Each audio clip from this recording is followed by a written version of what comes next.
Welcome to episode 2 of the Bioenergetic View. In today's episode, we'll be going over why Kiran Krishnan says that coconut oil can be harmful for your gut microbiome and why we think he's wrong.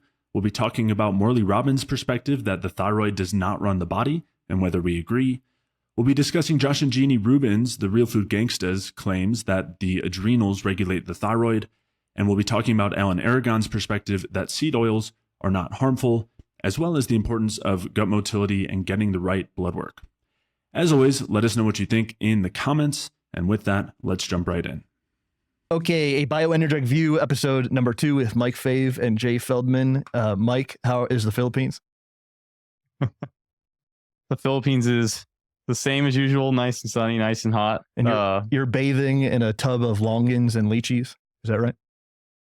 That's actually a surprising thing about this place is that, at least in the cities, the fruit quality isn't that great overall. I mean, if you go out to the province areas, it's pretty good. But here it's like, especially if you go to the grocery stores, like they have some fruit, but a lot of it still isn't ripe. So it's interesting. And obviously the juice game here is also not that great. And I think that's the same for Ecuador, right, Jay?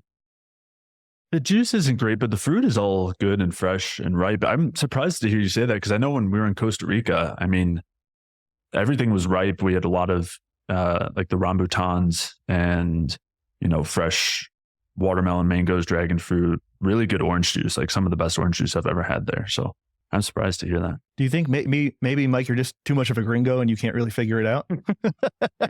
That's possible. I mean, so like, they have like the wet markets here. So we do go to the wet market to get fruit sometimes, but as far as it like everything here is seasonal. So like you can get mangosteen here and that's really good. And I like that a lot, but the soursop here is kind of a pain. Like soursop's a pain to cut up and eat because like the way the fiber is and all the seeds and everything.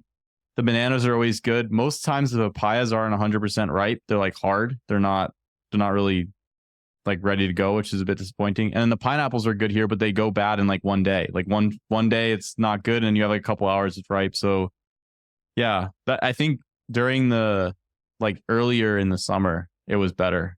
And then kind of over the course of the summer it wasn't as good. But when we were in the province, the fruit was great. Like we were getting like pineapple and papaya and everything was fresh and it was already cut, things like that. And they don't really have citrus fruit here, like all of it's imported from the US. Except for pomelos, but the pomelos are like kind of a huge pain to like cut open and stuff. And then I don't know, I just don't like them as much as I like oranges or things like that. So they're like closer to grapefruits. Sometimes they're super sour. So Jay told me that you were bathing in pineapple. So that's false for anti-aging purposes. That's not right, right? No, it was the 2 grams of transdermal estrogen. That's the true anti-aging stuff. Oh, so you're on the blueprint now. I didn't know that. That's crazy. Yeah, I've actually converted. I converted last episode. Yeah, it was so convincing. Last episode. I read the blueprint multiple times, and I've just decided that it's Brian Johnson. It's not Ray Pete. Ray Pete anymore. I'm hopping on the next bandwagon. That's incredible. Good for you. Good for you. And then Jay, you've moved into a blue room. And you're out of a mold-free house, and how does that feel? Yeah, it's good. I mean, it's been a headache just moving and packing, unpacking, all that stuff, but trying to figure out this office space. But yeah, it's good. We're happy to be in this house, which the last one had just mold everywhere, which wasn't why we left, but it's nice to not have that. And yeah, this is a nice spot. So. Did you notice any health effects or anything? Anything detectable? Because it's so hard to say because there's always so many factors, but I did feel like over time, there was some effects, some effects in terms of congestion and like breathing, lung type things, sleep, headaches. Like there's some things like that, but it's so hard to identify that's what it was. It didn't start out that way. It was kind of a gradual over time. So I guess time will tell with more time in this new house. Got it. With mold, it's like you're breathing in what the toxic, like the aldehydes and stuff that it's putting out into the air. Is that the idea? I think it's also the spores, right? Yeah. Got it.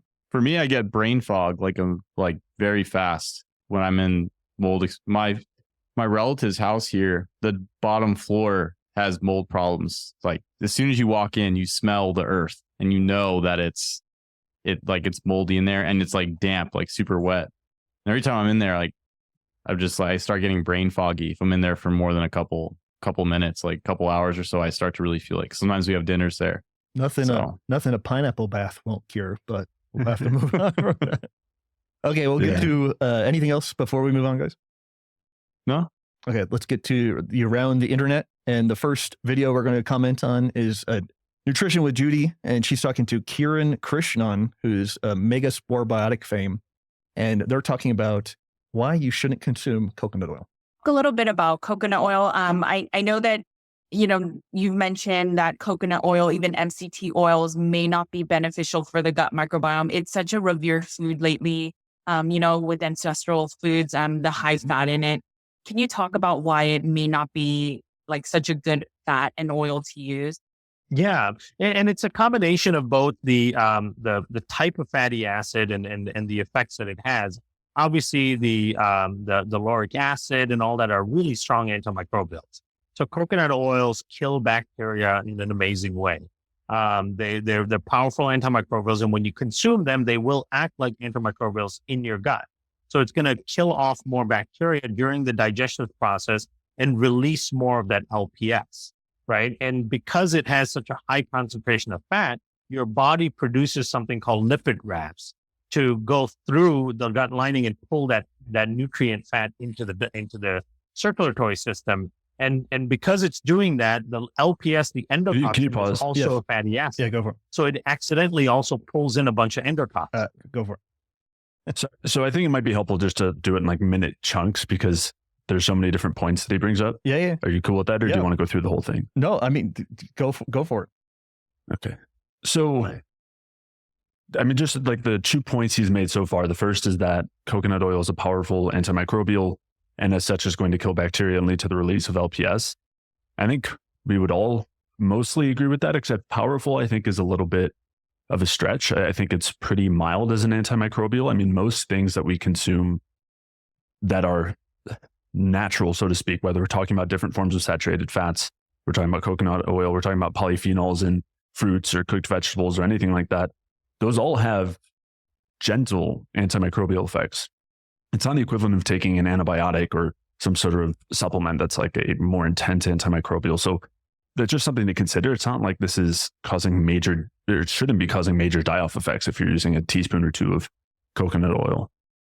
But the other thing I wanted to mention, I guess we'll get into the lipid rafts in a moment because he will talk about, like, he'll get into that more detail. But the other thing I wanted to say is if there's a lot of harmful bacteria to be killed off, that alone is an issue. Like, that is not caused by the coconut oil. If you're dealing with major bacterial overgrowths and coconut oil is helping to reduce that, I would definitely regard that as a positive thing if it's done in like a healthy context. Got it.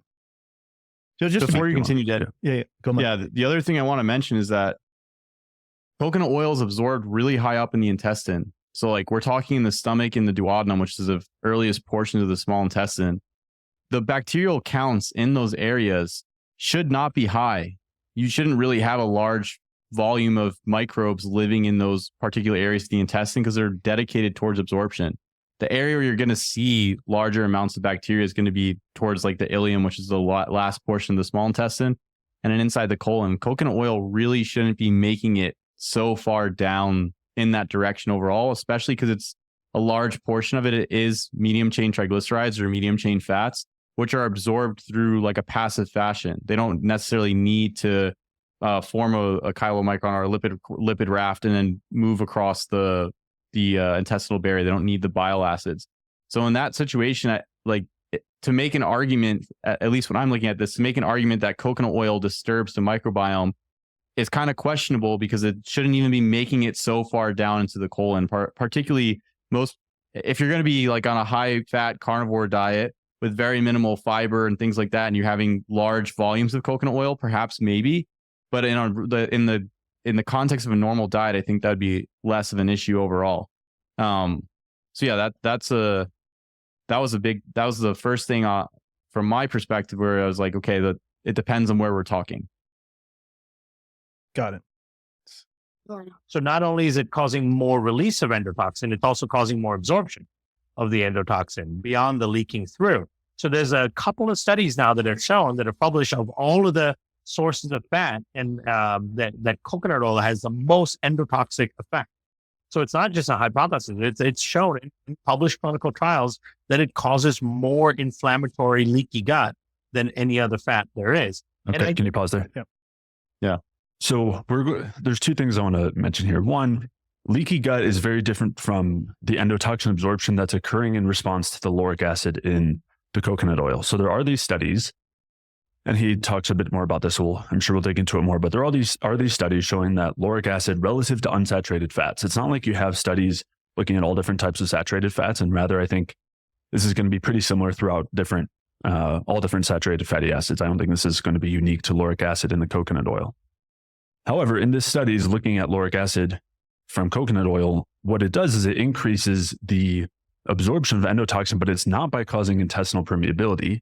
What it does is it causes essentially it mobilizes the lipid rafts and increases their absorption of the endotoxin and fats. And this is a translocation through the cells of the intestinal lining. This is not going between the cells. This isn't causing intestinal permeability. It's not causing the absorption of any other food molecules or, bacteria or anything. This is what we'll get to as basically a detoxification pathway to get rid of the endotoxin that's in the intestine, but this is not through any sort of intestinal permeability. So that's a really important distinction to make, that the lauric acid here is not causing leaky gut, as he was saying. And then, the other point I was just saying is that he was acting as though there's these studies that have looked at all of these different fatty acids and their effects, and coconut oil is this unique one, but really the only studies that I've seen looking at this compare coconut oil with fish oil and, some sort of vegetable oil or something. But I don't think there are any looking at different types of saturated fats, for example. So that was my 2 points here. Got it. I think a lot of it is just adaptation to using it. We mentioned earlier that, your populations adapt. Your microbiome will adapt to the types of foods that are within your geographic region. And this is extremely clear. When they've done microbiome studies on tribes in the savannah in Africa versus Papua New Guinea tribes versus North Americans, Europeans, they find vastly different microbiomes in these people because of the different geography and the different foods that they have access to. So when you think about a coconut, the vast majority of people listening to this, watching this, are of European descent, right? Your ancestors never saw a coconut in their existence, right? Coconuts are equatorial foods. They're around the equator. Right. So someone like me, who comes from India and Malaysia and Southeast Asian countries, where coconut is really abundant in everything we eat and do, my microbiome is probably more adapted to dealing with it than someone of European descent. Any comment? I mean, it's just, there's not this argument it's not really a argument to heavily focus on, because it's not, you can't prove it or disprove it. It's just kind of a theory.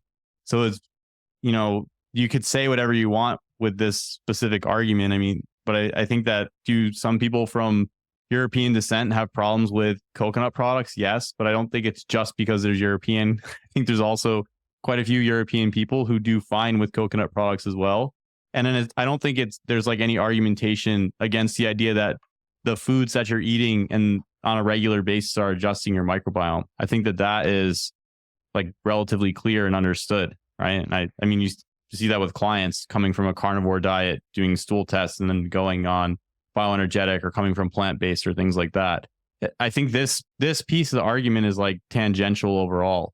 I think the bigger question to hone in on here is what is actually going on with coconut oil inside the intestine, and then the lipid raft piece. For me, that's what I want to really focus on, because I think that this goes for other saturated fats. Because I think inside the bioenergetic sphere, a lot of people are talking about, maybe, or the arguments against saturated fats are, maybe saturated fats are increasing endotoxemia. They're increasing the amount of endotoxin that we're seeing inside the blood. And the mechanism is the lipid raft process. Now, what Jay kind of already described is the lipid raft is when fats are moving into the intestine, they form these kind of micelle type things, or they're called chylomicrons. So it's like all the fats organized so that the heads are outside because they can interact with water, and then the tails, the fatty acid portions, are inside. And endotoxin can kind of hitch a ride with that. So the endotoxin will move in with that piece. And it happens more so with saturated fatty acids than you see with monounsaturated or polys. So, and I think with coconut oil, yeah, you're seeing that. The nuanced piece here, though, is that there's not an argument that you see more endotoxin coming in with saturated fats. That's true, at least in the studies that we have available. The nuanced element here is that you actually don't see such a massive inflammatory response when you have the endotoxin coming in with the saturated fats. And why is that? So essentially, the saturated fats are directing that endotoxin to liver cells, not the liver immune cells, the macrophages, the Kupffer cells, to the regular liver cells, and they will start, the hepatocytes, they will start to detoxify that endotoxin. So it's actually protective. And in animal studies, when you give saturated fats or you give chylomicrons, which are kind of like the bundles of the fats with the bile acids that have been emulsified together, or you give lipoproteins, so to the animals, before you expose them to endotoxin, their survival is way better, significantly better overall, because those things in the bloodstream, in the digestive tract, bind up the endotoxin and they serve as a detoxification mechanism. The other thing that happens is endotoxin in the body triggers the production of lipoproteins, LDL, HDL, all these different lipoproteins. And why does it do that? Because it's going around and mopping up the endotoxin that you're exposed to, bringing it to the liver, and then the liver is detoxifying it. So it's actually a protective response. And with this, that's not necessarily why I think the saturated fats raise cholesterol. I think there's other mechanisms that would be tangential to what we're talking about here. But I think, yes, you see more endotoxin coming in, but you also don't see this massive inflammatory response. I think that if anything, it's protective overall. And then, Danny, you actually introduced me to these studies from the podcast you did with Georgie. But in the Nanji studies, when you give rats alcohol and then you give them saturated fats, they actually do way better. Like one of the study, they continue to give alcohol and then they gave them saturated fats, and the livers of the rats like continued to heal. And the reason that is so important in this context is because the way alcohol damages the liver, besides the metabolism of alcohol being problematic, is that the alcohol actually damages the intestinal lining. So it actually causes the intestinal lining to break down a bit and allows endotoxin to move into the portal vein and go to the liver. And then that endotoxin damages the liver directly. So if you want to look at a model of high amounts of endotoxin and you want to see what is making it worse or what is making it better, you would use alcohol and you expose the different types of fats. And essentially the polyunsaturated fats do the worst, particularly omega-6s. And then the saturated fats perform the best. And some of the saturated fats that they tested were beef tallow, I think MCTs, so medium chain triglycerides, which you find in coconut oil, and then palm oil and things like that. So yeah, that for me, that's the biggest question. As far as like, are different populations adapted to coconut oil or not? I mean, I don't know how you could prove or disprove that. So I'm not necessarily interested in arguing that point. But as far as like, does the microbiome adjust with different diets in different areas? Yeah, I mean, I think we all agree on that, those pieces. Yeah, before going to your background, you might just be reacting to some impurity in the product that you're using or something. That would be like a way more likely explanation. So that's an important distinction. Go ahead, Mike. Well, just to like add on to the evolutionary side. So he was saying that as evidence for his claim that some people might be better adapted to coconut oil and would not have this mechanism occur, he's saying that different populations that live in different areas have different microbiomes. But as you were kind of alluding to, Mike, you can just eat a different diet and it will change your microbiome immediately. This isn't like a deep genetic thing that's been determined over hundreds of thousands of years. You can change your microbiome dramatically in a very short period of time. So this has nothing to do with your heritage or anything like that in terms of whether or not your consumption of coconut oil is going to increase endotoxin absorption. And again, as we'll get to as they continue, this isn't particularly unique to coconut oil. As you were saying, Mike, any increase in fat is going to increase absorption of endotoxin through the chylomicrons. And really the difference here is whether the lipid raft mechanism is going to be at play, which is more so with saturated fats than unsaturated. But again, anytime you're increasing fat, it will increase endotoxin absorption. But as we're saying, this isn't a bad thing. This is a part of the detoxification effect. And if you instead leave the endotoxin in the intestines, that's going to be way worse, because that will cause intestinal permeability or leaky gut, will cause intense inflammatory reactions. And so instead, you're transporting the endotoxin through protective mechanisms, protective pathways to detoxify it using the lipoproteins, specifically HDL, like you were talking about, Mike, using the chylomicrons themselves. If you introduce them, they're extremely protective. So yeah, just a number of issues, I think, with this idea. But go ahead. And to your point, Mike has changed his microbiome with the blueprint. So we have Exactly. proof positive. Definitively, the hundreds of pills a day. You should see my bifidobacteria levels.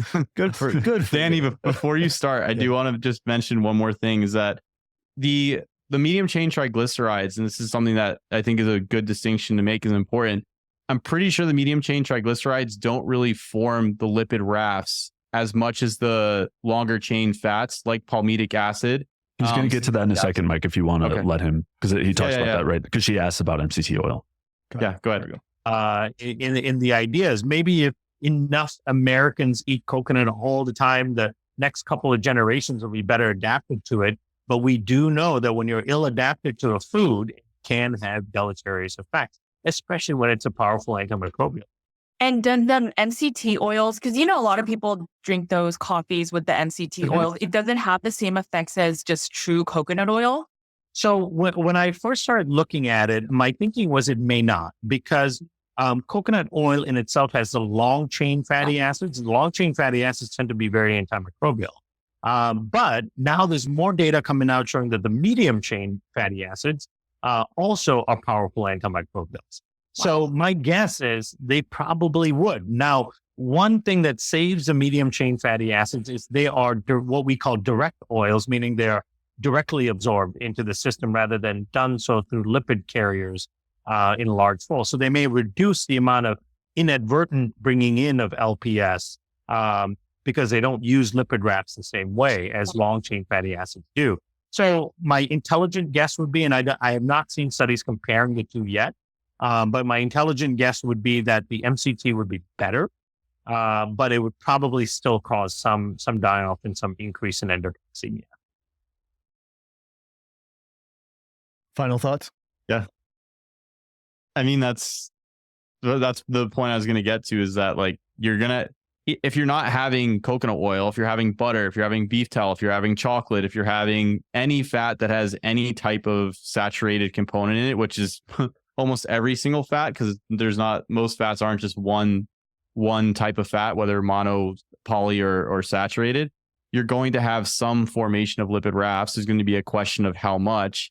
And then, so like the argument would be made against almost all saturated fats. The only piece here that you could say is maybe the difference is that the medium chain fats like lauric acid seem to be like, I haven't seen the comparison, as you mentioned, between like palmitic versus lauric, but lauric acid has been tested to be quite antimicrobial. So I guess the difference between coconut oil and these other fats, as far as the argument's sake would go, would be that the lauric acid and the other medium chain fats like caprylic acid and capric acid would be antimicrobial. And then the other amount of long chain fats like the palmitic acid and myristic acid in the coconut oil would then pull the endotoxin from the killed bacteria from the medium chain fats across the intestine.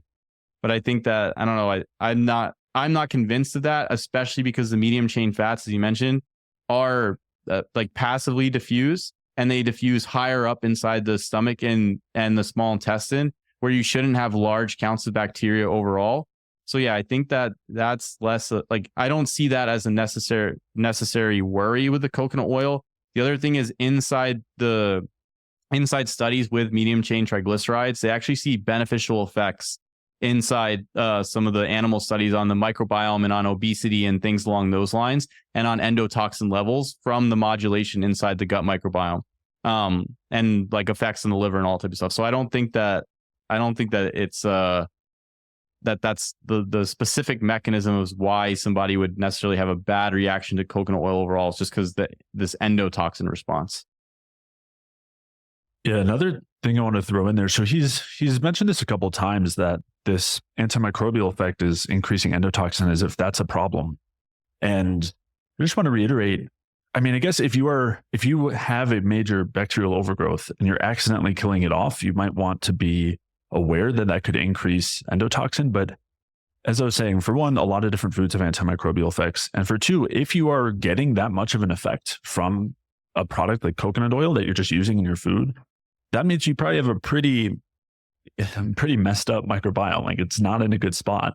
And you would want to work to improve that. So it's the same part of in order to heal that situation, in order to clear out the major intestinal overgrowth, you're going to need to use some things like coconut oil or stronger to work on reducing that bacterial population. And that's going to mean that there is a release of endotoxin. It's a part of the healing. Like, in order to heal from that, you need to have that process, in the same way that the lipid rafts that increase the translocation or the absorption of endotoxin through the enterocytes is a part of the healing process of clearing out that bacterial problem and clearing out the endotoxin.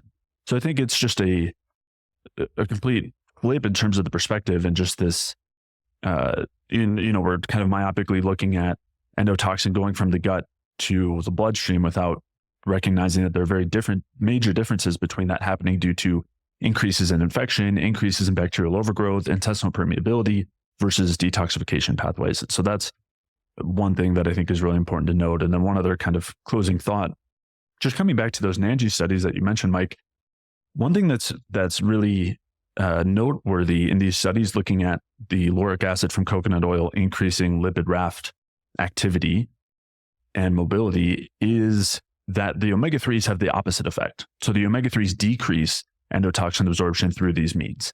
Yet when you look at this in a practical sense, like those NANGI studies where you have major endotoxemia issues and liver issues and all of this due to alcohol, when you then provide either saturated fats, looking at palm oil or MCT oil, or omega-3s, the saturated ones show much lower inflammation, much lower endotoxemia, lower lipid peroxidation, and dramatic healing of the liver, whereas omega-3s make it all way worse and dramatically increase the endotoxemia and the liver damage and all of that, despite having opposite effects on the lipid rafts. So the exact mechanism that he's citing here as being a negative thing, when you look at it play out in actual practical sense, you actually want to be encouraging that sort of absorption of the endotoxin as a protective effect in the worst situations. We're talking about alcohol-induced fatty liver disease, like a really bad situation gut-wise, a really bad situation liver-wise.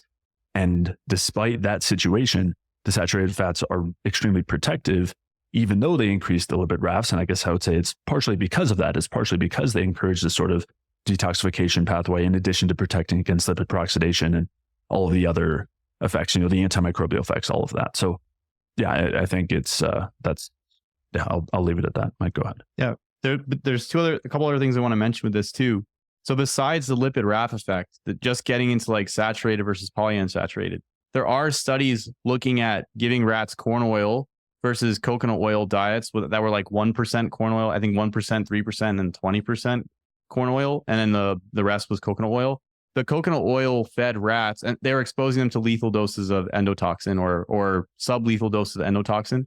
The coconut oil fed rats actually didn't form a response, like a lethal response to the endotoxin, because the polyunsaturated fats are also the precursors for the eicosanoids. So that's your prostaglandins and leukotrienes.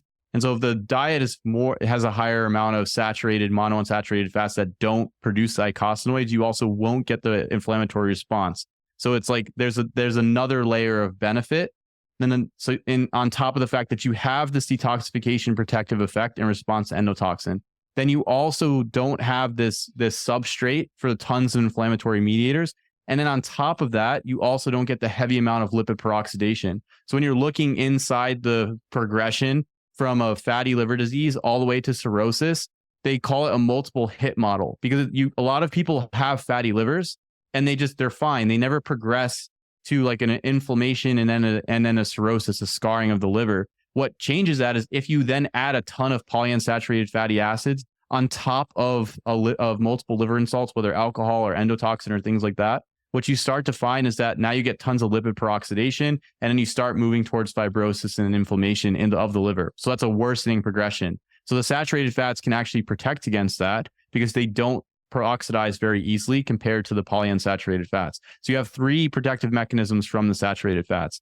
The last piece I want to mention is there is a study where they exposed rats to an infection. I think it was Citrobacter rodentium, so like a specific pathogen for rats. And what winds up happening is they gave them either fish oil, corn oil, and I think they gave them one other type of fat, or it was the other fat. They gave them a low-fat diet. The rats fed the fish oil. They didn't have tons of inflammation in the intestine, but they died from sepsis because they were essentially immunosuppressed. The rats fed the corn oil, had tons of inflammation, and the low-fat fed rats like survived the infection and like were able to mount a regular immune response to things along those lines. So there's multiple pieces against like the polyunsaturated fat piece, even though they're not forming the lipid rafts, and you're seeing all the increase of endotoxin with the lipid rafts. And there's also multiple pieces of benefit for the saturated fats. The monounsaturated fats in this picture, they don't do the lipid raft thing like the saturated fats do. And then they also don't create the inflammatory mediators, and they don't create all the lipid peroxidation products and stuff like that. So they're kind of like in this neutral ground.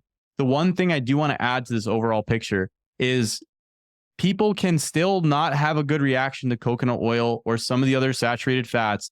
And it doesn't have to be directly because of endotoxin. There could be other things going on inside the liver. If you do have a fatty liver and you do take a large volume of saturated fats on top of the fatty liver, and the liver's already having a problem with fat oxidation, with exportation of fats, maybe there's protein issues, choline issues, etc., that can cause further issues for some people. And some people, at least in my experience, find that too much saturated fat can cause an issue. So they do better with a little bit more of like a mix of saturated, monounsaturated, or if they have bile acid problems or anything like that. So there could be other reasons that's not just endotoxin, and because it doesn't, that theory of the saturated fats being a problem because of the lipid raft doesn't seem to play out in reality. So I would consider other mechanisms, or as Jay already mentioned, it could be like you have dysbiosis inside the intestine and then the coconut oil is clearing it out. The other thing coconut oil, just also to add, is really good at clearing out like candidal or fungal stuff going on in the intestine. And there are studies where they feed rats coconut oil and it lowers the burden of candida in the intestine pretty significantly. So there are benefits to it overall, especially in the context of a normal diet. This seems kind of like classic when the dietary ideology is not working, or for the person, they have to go to more like obscure things like, oh, maybe coconut oil is toxic, or maybe vitamin A is toxic. Like this kind of reeks of that to me. But yeah, wasn't there? I have a paper saying that the prime mechanism of endotoxin is lipolysis, and so if you're not approaching things with the bioenergetic sense in mind, like you'd miss a lot of the things that were occurring from the lipid peroxidation to the prostaglandins, and it would be like hard to approach all this stuff because you'd be flipped in a bunch of areas, and you'd kind of have this myopic view, like they're kind of progressing here. So I've had a couple clients ask me about this specifically, and I think the important piece or the context to keep in mind here is that the gentleman who is speaking is a microbiologist, and like his view and lens with which everything he is looking at is microbiology. So, and microbiome, and he produces supplements for the microbiome and all that type of stuff. So I think it is always important to understand the frame with which the person is thinking about things, because that will give you an idea of like, are they considering these other factors? And it doesn't seem like he is considering these other factors. It's like he's coming from this ancestral perspective, which is kind of tags along with the carnivore diet piece, plus the frame of being a microbiologist. And then Danny, something that I do want to mention, this is a little separate than that you brought up, but some coconut oils are extracted with solvents like hexane. Yeah. And in my experience, if I've had like crappy coconut oils that have been that had those solvents, I've had way worse like the runs from it, whereas other ones, like higher quality ones, I seem to do okay with. And here in the Philippines, there's a lot of like crappier coconut oils extracted with hexane, and I've had some pretty interesting experiences eating dishes cooked with those. Well, I think apparently you can tell if you have a hot pan and you put on the coconut oil, it should give off an odd smell if there's hexane in the product. And so before Ray had said that on some podcast, and I knew exactly what he was talking about because I had that experience multiple times, like smelling something like weird plasticky type of smell. And so I think there is definitely something to that. Jay, you're going to say something? Yeah, I just had two other things I wanted to mention very briefly. One was just that I don't know what Kiran's dietary suggestions are, and I don't know what Judy's current suggestions are regarding coconut oil or anything else, but if someone was actually concerned about these pathways being like a major impact on gut health or health overall, the solution would be a low-fat diet, and within that fat, you would want to have high PUFA and low saturated fat. I know that's not something Judy's recommending. I don't know what Kiran recommends, but yeah, I just wanted to make that point that any increase in fat will increase endotoxin absorption through different means, different pathways, as we mentioned, and specifically saturated fat over PUFA. And so if you're concerned about that, you would want to suggest a high PUFA to saturated fat ratio, and you would want to suggest low fat diets. And I don't know what Kiran suggests, but I know Judy doesn't suggest that. Of course, she wasn't the one saying that. She's just interviewing him, so it doesn't mean she agrees, but just wanted to throw those things out there. The other thing I wanted to mention that we failed to mention going in is, of course, this isn't personal toward either Judy or Kiran. We're happy to have both of them on, discuss these things. We obviously are not, particularly familiar with the views of Kiran's views dietarily outside of this video. So yeah, I mean, this is just talking about this excerpt of a video. We can't comment on anything beyond that. Yeah. Got it. Well, let's get to our next clip. This is our buddy Morley Robbins. Let's I've been waiting for this one all my life. And guess where all of the steroid hormones are being made? They're being made in our adrenal glands. Right? And so where's all the attention in medicine? Our thyroid. Thyroid makes one hormone. The adrenal glands make 50 hormones. And so it makes perfect sense to obsess about the thyroid and lead people to think that the thyroid runs the body. It does not. That's an absolute lie. And have people ignore the adrenals. Well, there's no such thing as adrenal fatigue. It's mitochondrial dysfunction of the cells that make up the adrenal gland. And I just learned that this morning. I am empathetic to him saying that medicine is wrong about most things. So I think he's definitely right there. But yeah, but when does medicine say that? They never say it's all the thyroid. Yeah, it's a bit of a straw man. We'll just he wasn't talking medicine. He was talking about, I think, the bioenergetic. Yeah. Bioenergetic sphere, yeah. He just said medicine. Yeah, it was. The thing is, it's so like the whole perspective. It's like it blows my mind. So first we say it's not the thyroid, and then we say it's the adrenals, and then we say that it's a problem with the mitochondria in the adrenals. And then, but like you first discounted the thyroid, which is a key for mitochondrial function. So just the whole thing is like this weird, confused circle that doesn't really make any sense. He and just again, this is not a personal attack, just but like I'm this- listening to this and I'm just like, what he is just going learned on it here? this morning, Mike? Chill out. Okay. What? Mike's a little excited. Okay. Understandably so. What I feel like this is essential to understanding kind of the bioenergetic stuff, but the relationship between the thyroid, the hypothalamus, the pituitary, the adrenals, how do you guys see that? And where do you think Morley is making a mistake? Well, so the first thing I mean, there's a couple things. One, I want to just state his argument point by point. So he's saying, like, forget what he says. Like, okay, so I guess first point, modern medicine focuses everything's on the thyroid. Next point is the adrenal glands produce 50 hormones. The thyroid produces 1. And it's a lie that the thyroid runs the body. And instead he's kind of making the assumption that it's the adrenals that do.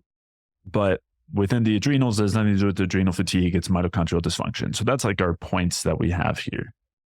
And one thing that I think is worth mentioning is that the thyroid is not we have talked about this, Mike and I just put out a thyroid series, and we discussed how the thyroid is not a root cause either, right? The thyroid function and activity is a product of the general energetic state of the body, what is going on in the mitochondria throughout the body, not just the adrenals, and a number of other factors, nutritional status, all these other things. So it is true that I wouldn't consider it as the thyroid runs everything and that we need to focus solely on the thyroid, but rather the thyroid is a good representation of what's going on underneath. But you could also look at what's going on with adrenal steroid production too. If you're seeing a lot of cortisol, that's also a helpful indication as well. So I think there is a point of validity there, which is that we shouldn't be only focusing on the thyroid.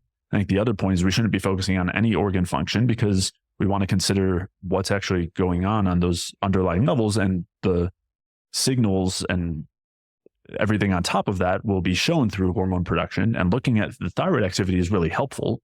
And I will say, when looking at all of the hormones and when looking at, top down what's going on above the energetic level, the thyroid is affecting everything else. Like it is in some ways you can consider it as a master regulator that's going to affect the production of other hormones. It's going to affect mitochondrial function. It's going to affect gut function, and on and on. So it is important to consider in that way. So I guess that's my first thoughts. Danny, what was your question exactly? Well, I was, when he brought this up, and I think I originally clipped it because he's making a claim of how the thyroid, the hypothalamus, the pituitary, the adrenals interact. And I think that's really critical to understand. Like you said, if you have high levels of cortisol, through understanding when the thyroid is suppressed, the hypothalamus, pituitary, and adrenals start to rev up. Like that's really important to understand. But I like nobody's saying, micro focus on the thyroid gland itself. There's a macro thing that's happening, like the mitochondria as stress response modulators, and the inflammatory cytokines that the cells are producing, activating the stress systems, etc. But I don't know. What do you think, Mike? I think that it's all one system, right? Like basically all the hormonal things that we're looking at are messages between the cells saying, hey, this is what we have going on. And so when you're looking, like when I'm looking at the whole, when I look at this, I see a whole system. I see the adrenals, I see the thyroid, I see what's going on with the gonads. You're like looking at all these different things to kind of read the messages that the body is saying, what the cells are saying to each other, and get a sense of what is the overall context of the system. So like if you're seeing somebody who has thyroid dysfunction and then they're having elevated cortisol, and then DHEA is low, and then you're looking at, I don't know, maybe prolactin is elevated as well, and then like gonadal function is not going so hot. It's like they're under stress. And then the question is like, where is that stress coming from? Is it dietary? Is it lifestyle related stress? Is it related to, is it something going on there? Were they exposed to some type of toxic exposure? Do they have some type of chronic infection? Did they just come out of like an extremely difficult work period? Like looking for what are all of these other areas that we have control over to see what's affecting the system overall, and trying to correct those foundational pieces all together, and then maybe use some support along the way as well to like kick the system into gear. So that's for me, that's when I'm looking at it, that's what I'm seeing. I'm not like saying, oh, it's just all the thyroid. It's just what blows my mind about this is that if you're going to you're going to make a question about any steroid hormone, right? So you're going to make some argument about any type of steroid hormone, and then first discount the thyroid, like thyroid hormone and thyroid function. That doesn't make any sense, because the thyroid is what's pushing cholesterol into the cell, and then it's what's pushing cholesterol into the mitochondria. And then that cholesterol in the mitochondria is being converted into steroid hormones. So if thyroid function is not going well, then all of the other steroid functions are not going well. It's likely they are not going well. To discount the thyroid and then focus on the adrenal, because there's this number of hormones there and that number of hormones there, which is kind of irrelevant to the overall picture. It's like completely besides the point. It doesn't even, the thyroid is what's determining the production of some of these things to a large extent. So yeah, that for me, when I'm looking at that, I'm like, it's missing the mark. It's not seeing the underall picture, and it's not understanding what thyroid hormone's actually doing. And then to further bring a question about like, oh, it's the mitochondrial function of the adrenal gland. It's like the thyroid is what's inducing respiration in the mitochondria, inducing production of new mitochondria, all of these types of things. It's regulating mitochondrial function directly. So to discount thyroid and then make an argument about mitochondria again is just completely missing the mark, and indicating that, yes, he likely just learned it that morning because he's not seeing all the different pieces and or understanding what they're actually doing, and also putting it within a bioenergetic context, understanding like the value of energy, and seeing like the adrenal hormones are there as a system to help manage energy deficits and stress pathways. Thyroid hormone is there to make sure that you have that it's a signal that you have adequate amount of energy overall and to increase energetic production. So like these systems are like it's not that they're opposed to each other, but the context with which they get upregulated are opposed to each other. And it's actually important to look at both. Yeah, that's so important. What you said, the dual cofactor nature of thyroid, the hormone of respiration, and then the hormone of steroidogenesis. And that's, I think, really integral to understand. Jay, what else do you think? Yeah, so there's a couple things I want to mention. One, as you said, Mike, it sounds like we're operating on quite a loose definition of learning here, which I think also is important when it comes to the next video as well. And normally, I don't think it's worth talking about an argument like this or talking about somebody making these sorts of statements, but we get sent these things all the time and people really eat these ideas up. And so just as something that I think I need to say, if somebody is trying to make an argument that something is more important because of some sort of numerical factor, that it is involved in more processes or more enzymes or more hormones, I would consider that with quite a bit of skepticism, because it means nothing in terms of what's actually going on physiologically. In this case, the thyroid does not produce one hormone. It produces at least two, if you want to consider T3 and T4. You could also consider T1 and T2 and others. But so and the point that the adrenal makes 50 hormones has nothing to do with whether one is more important than the other. Like it is, if someone is trying to also make the argument that some mineral runs the body or is more important than another mineral because it's involved in more enzymes or something like that, those things are just entirely irrelevant in terms of trying to compare importance of different nutrients and things like that, and has very little to do with what's going on the ground level in terms of physiology, in terms of health. So that's the only argument he's relying on here in terms of why the adrenals matter more than the thyroid, which is kind of his point. As the other thing I wanted to mention, as you were saying, Mike, is so he was saying that adrenal fatigue, it doesn't exist, and instead is mitochondrial dysfunction in the adrenals. And even if we just want to isolate things like cortisol and adrenaline when we're talking about adrenal hormones, those are not, their production isn't just regulated by what's going on in the adrenal glands. It's regulated by what's going on systemically.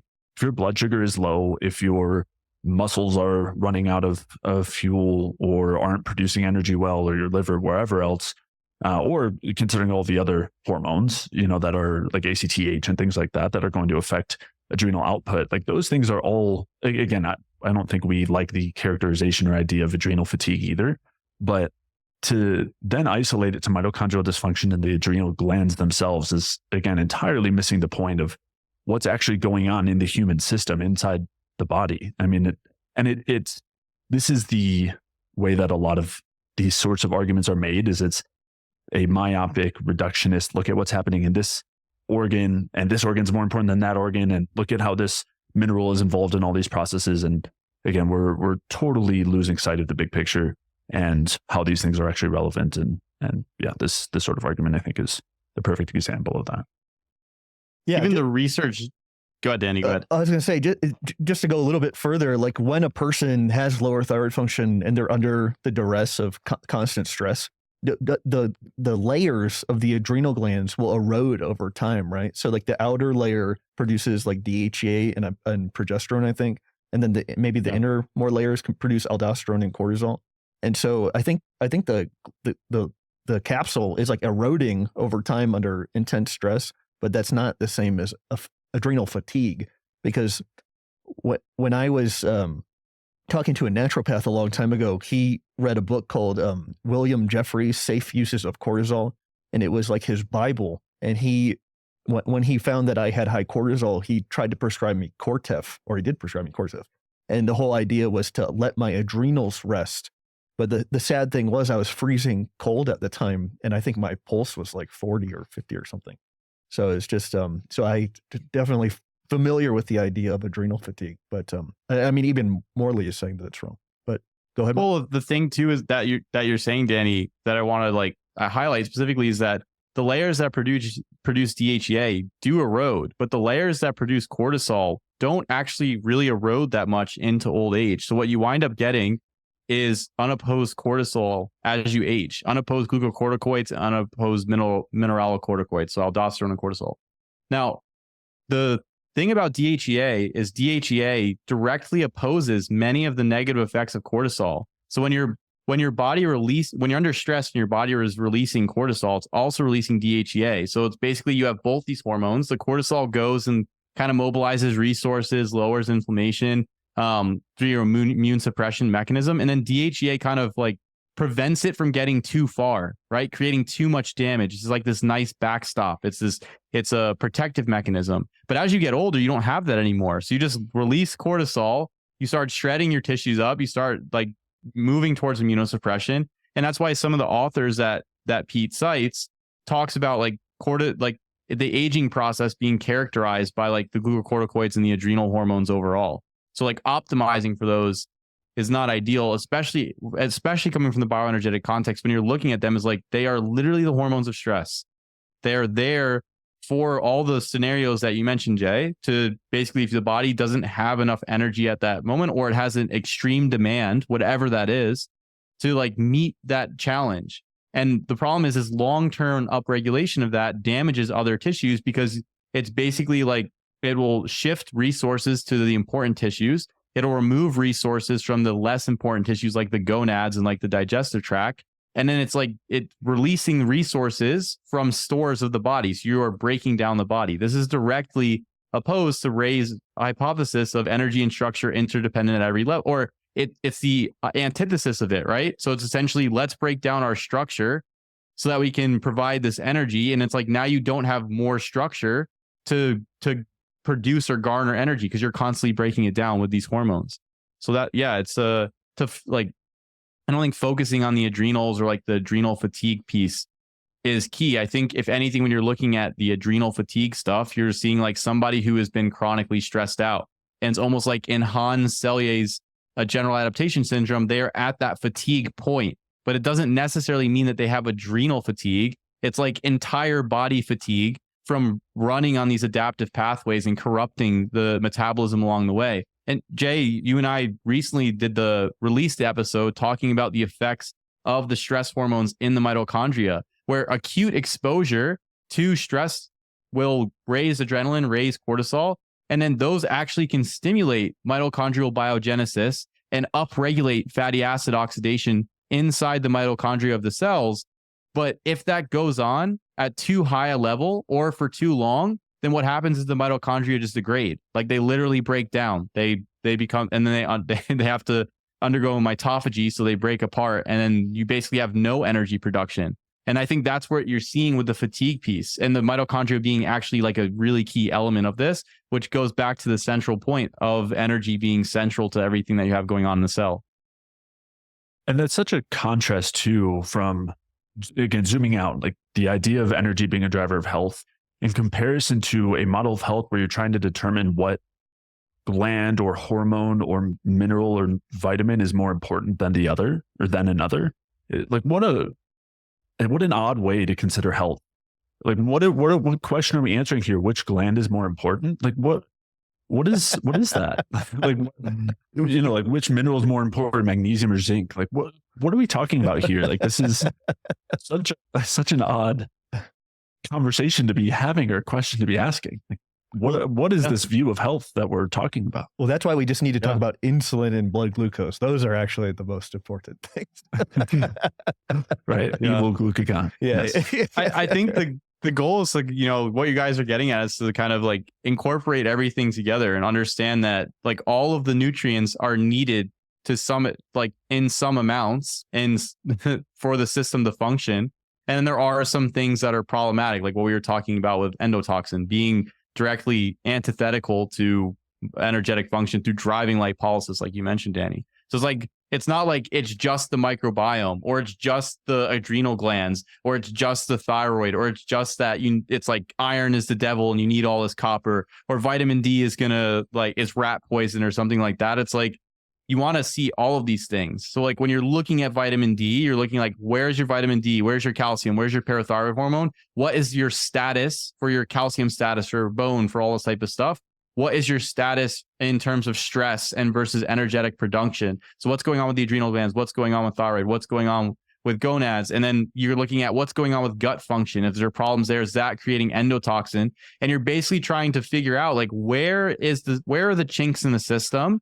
And how can we correct this overarching piece so that the system has enough resources and it doesn't have the blocks on it so that things can run appropriately? Because if the idea here is that if given the right resources in the right context, the body will and the metabolism will run appropriately. It's not trying to not run well. Like it's not like there's just this genetic problem with all of us and we're not functioning well. It's like I think Danny, you're the one who actually said this on one of the generative energies, is like Hans Selye was talking about, like he's surprised that people even live, like that organisms are even able to live with all of the stressors that they're exposed to. And so it's like taking away those things allows the system to function appropriately and to build resilience and things along those lines. And you need them, the magnesium cure or whatever the deal is. Like, no, you need magnesium. You also need calcium. You also need vitamin D. You also need vitamin K. And too much of some of these things, like overdosing them, is likely to be a problem. So like,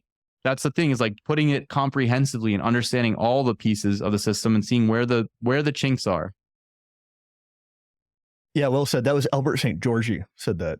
He was surprised that people were even alive at all. But one other thing, and I know we're probably beating a dead horse at this point, but everything that Morley talks about, from copper to the adrenals to magnesium, those things are basically impossible to understand without thyroid. Like thyroid enhances the absorption of copper. Like thyroid enhances the retention of magnesium.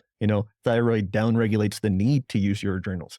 And so it's really running. Everything I've seen of Morley's, it's really running without a foundation. But that's most of the health world, so we can be too down on Morley. Shall we move on? Or, yep. Yeah. And it'll be be the same conversation. Okay, let's zoom out here. Okay, so this is Jeanne Rubin, Real Food Gangstas. Here we go. The adrenal glands regulate the availability of minerals and fuel/energy to provide the thyroid with fuel/energy to burn. When the thyroid uses this fuel/energy, it is able to produce and convert thyroid hormone in the liver from inactive thyroid hormone T4 to active thyroid hormone T3. From there, your cells are able to use these bioavailable minerals, stored energy in T3, to support your cells in producing energy, ATP plus CO2. Anytime energy is produced at the cell level, you strengthen vagal tone, the vagal brake, and your body's ability to auto-regulate. The effects of stress on thyroid health: cortisol functions in a negative feedback loop with the hypothalamus and pituitary gland. Once it enters your bloodstream, its presence signals to your hypothalamus and pituitary gland to slow down. These organs also regulate thyroid hormone production, so that slows down as well. Stress hormones affect the enzymes that convert T4 to T3. And if you guys want me to stop reading, let me know. Remember that free T3 is the active form of the hormone that I like to think of as the gas. Reverse T3 is the inactive form of the hormone that I like to think of as the brakes. When stress is high, we convert more of our T3 into reverse T3 rather than free T3. This imbalance essentially puts the brakes on all of your metabolic processes, slowing them down and causing hypothyroid symptoms.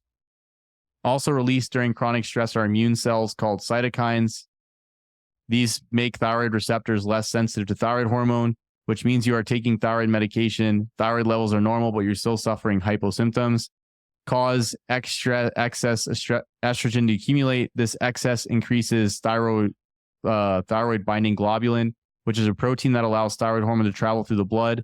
When thyroid hormones are attached to thyroid binding globulin, they remain inactive, so T4 can't be stored in your tissues or converted to free T3.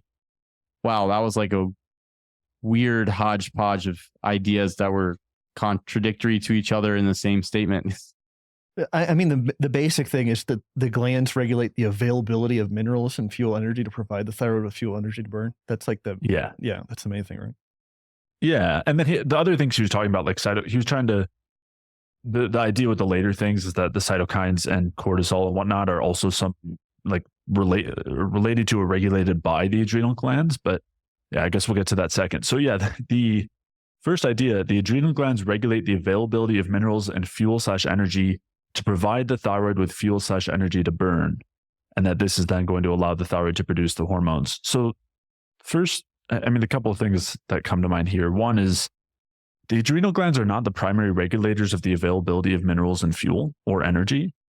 If you don't have enough fuel available or don't have enough energy being produced, then yes, the adrenal, like the cortisol and adrenaline will be produced, but those will actually interfere with thyroid hormone production and conversion anyway. So if you're relying on the adrenal glands to liberate minerals like aldosterone, through aldosterone or something like that, or to provide fuel or energy, it's actually going to directly inhibit thyroid hormone production and conversion. So in reality, the regulation of the thyroid fuel is very rarely going to be a limited factor in the thyroid gland, or energy production there, so much as hormonal regulation. What sorts of things are going to regulate whether the thyroid can effectively produce hormones, whether TSH is going to be produced and stimulating the thyroid to produce hormones. Like those steps of regulation for the thyroid indirectly are related to the adrenals, but again, it's very indirect. And if the adrenals are actively providing minerals and fuel or energy,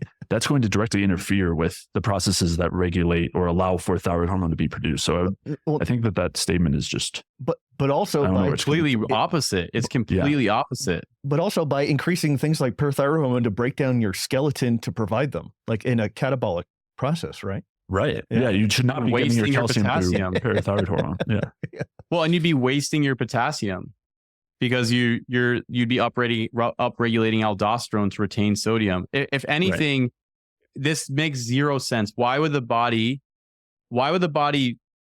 be running on an adaptive hormones, the stress hormones? They don't have enough resource available, and then upregulate metabolism like through thyroid function. If anything, what I think you see on the flip side is that when you start to run on the adrenal hormones, you start to see down regulations of thyroid function, or when thyroid function starts to decrease, you start to see up regulations in adrenal function, and not the other way around. This argument here is saying that when the adrenal glands release minerals and fuel, which would be stored from your stores, that is then driving thyroid function. That I don't know, that is, but then down the line he says that the stress hormones have a negative effect on thyroid and like later post, which is counter to this, unless I feel like I'm reading it incorrectly. So that's what doesn't make sense to me. Like they're two completely competing ideas. Yeah, totally. And if the whole idea is that the adrenals are the main things that are regulating your availability of minerals, why is there such a focus from this crowd on consuming massive amounts of things like magnesium? Like just get your adrenals active to create that available magnesium for your thyroid to function. From your skeleton. I think what was that, Danny? I said from your skeleton. Yeah, to break down. Well, I think the main thing that's regulating availability of minerals and fuel is your diet, is like the things that you're taking in on a regular basis. That's ideally what you want to be the main regulator. You don't want to be not eating enough or being under such stress that you need your adrenal glands to liberate the substrate and then also the cofactors simultaneously for you to run your metabolism. That is like the antithesis of what you want to do. And it will directly oppose the metabolism because it's a stress pathway. Like the whole reason why these pathways exist is so that if you're not getting enough calcium or you're not getting enough glucose or whatever else, and your adrenals have to be active to release those things, it will turn down your metabolic rate directly because that is a sign of stress, a sign of a bad environment. And so, yeah, it's directly in opposition. And as you said, Mike, later on in the post, then he talks about how cortisol does impair thyroid hormone conversion and production. And he talks about that with the stress hormones that affect conversion of T4 to T3. And he mentions the cytokines that also, he talks about them reducing thyroid receptor sensitivity to thyroid hormone, but they also directly impair thyroid hormone production and interfere with TSH production and whatnot. So yeah, it's the first paragraph seems like they're like the main idea in the beginning, as you said, Mike, is in complete antithesis with the rest, but it's in complete agreement with what Morley said. And I think that he's just, taking a page out of Morley's learning book. If we were to answer this question really specifically, wouldn't it be like the cardinal adsorbents, like things like CO2 or ATP that are structuring the water, and those are regulating the minerals inside and outside the cell? Yeah, definitely. And as you're saying, also thyroid, right? You mentioned that before. If you want to retain magnesium, you need to be producing enough ATP, which is going to be thyroid dependent. Yeah. And of course, as Mike was saying too, diet. I mean, you want to be getting these things from your diet, not from liberation from the adrenal hormones. Yeah. It's pretty succinct. Go ahead, Mike. That's actually a really important point, Danny, that I think is going to be more in the health sphere, maybe not in like the next couple years, but a little bit down the line as people continue with this NAD stuff they're talking about. When you start going through the research, I think when I start looking at the regulation of the different hormones and some of these different genetic pathways that are always talked about, like PPARs or PGC1 alpha or all this type of stuff interacting with mitochondria, some of the main signaling molecules that are super important with that are ATP, ADP, and AMP. And so like the change of those things inside the cell are directing all of these different pathways. And basically all that's saying is, hey, we have X amount of energy available. So it's like, if you have to get to AMP, it's like, we really don't have energy. And then you have all these adaptive pathways come back on. And then even in one of the weight loss, the like obesity papers that Jay and I talked about, the authors were arguing that the reason why in obesity, despite having like tons and tons of substrate coming into the system, a lot of fuel, that the people are actually having like low energy production, that they still have an appetite, is because the cells are still registering low ATP concentrations. So the leptin resistance is basically just that the stronger signal than leptin for appetite is actually ATP availability at the liver. And so I think though that's going to be something that's going to be talked about more and more, starting to see like it's actually what the energetic state of the cell is dictating all these signaling pathways. And if that's not working, if the energy isn't present at the cell appropriately, then you're going to get all this types of dysregulation instead of heavily focusing on like the hormones. Like diabetes is another great example, right? You have all these weird competing hormones where insulin's high and glucagon's high and cortisol's high and all this stuff is all out of whack. And it's like the real problem is like what's going on in the cell on an energetic perspective. That's why like an obese person can be starving at the cell level, right? And they're getting all these odd signals to continue eating and things. Yeah. Okay. Any other things to say about that before we move on? Got it. Okay. So bioenergetic basics. Today we're going to talk about gut motility. So this can directly connect with last week when we talked about stress. And so Jay, how do we even frame this? How do we even approach such a complicated subject? Well, I liked your quotes. Do you want to start with those? Yeah. Okay, so this first one's from Hans Selye, and he says, the gastrointestinal tract is particularly sensitive to general stress. Loss of appetite is one of the first symptoms in the great syndrome of just being sick, and this may be accompanied by vomiting, diarrhea, or constipation. And then I think this is from Hypothyroidism, the Unsuspected Illness by Broda Barnes, and he says, in hypothyroidism, digestion in the stomach and intestine is delayed. The concentration of acid and enzymes involved in digestion may be diminished. Motility of the gut is reduced and food is propelled more slowly along the tract. Absorption through the intestinal wall is slower. So, I mean, we all work with people, and I think one of the biggest revealing things is asking them about their digestion. And like sometimes I've noticed that I'll say like, are you constipated? And the person will be like, no. And I'll be like, how many bowel movements do you have per day? They'll be like, oh, one or less than that, you know? And it's like, oh yeah, that's constipation. So it's, I think it's extremely revealing about what is happening with the person's metabolism based on if they have diarrhea or constipation, or they're constipated in the morning, but they have diarrhea later in the day. Like those types of things can be super useful for just understanding basic metabolism. But what do you think, Jay? Yeah, I agree. I think there's two main things to talk about here. One, why is it important? And the two, what does good gut motility look like? Because as you were saying, most people don't know that they're constipated or that going to the bath, having a bowel movement every other day is not ideal. So just, firstly, as far as the importance, I would say that this is helping us excrete and clear out various things that we don't want to be keeping in our intestines. This includes bacteria and bacterial toxins. It includes things that we're excreting through the bile, like estrogen. And if our motility is slow, it allows for the reabsorption of a lot of those things and a lack of excretion of those things. It also tends to go along with a very inflamed intestine, a low thyroid state, as Broda Barnes was talking about, general stress, as Hans Selye said. So motility can be a really, really good marker of someone's general state of health. And when our motility is slow, it also allows for bacterial overgrowth. So it's one of the main things that, again, underpinnings here are things like low thyroid and diet issues. But when we have the slow motility, it allows for bacteria to proliferate because they have more time to consume the foods that are coming in. It also allows them to grow higher and higher in the intestines. And so, yeah, it's a very fundamental issue, whether we're dealing with, any sort of plethora of possible symptoms, brain fog, estrogen issues, histamine issues, digestive issues, of course, skin, energy, everything is going to be affected by this situation. So that would be my kind of short take as far as importance. And then as you were getting at, Danny, I think for most people, good motility looks like 2 to 3 bowel movements a day, maybe 2 to 4, depending on the individual. Consistency wise, we don't want to be on the loose side. We don't want to be on the hard side. I think the Bristol scale chart is helpful, being right in the center there.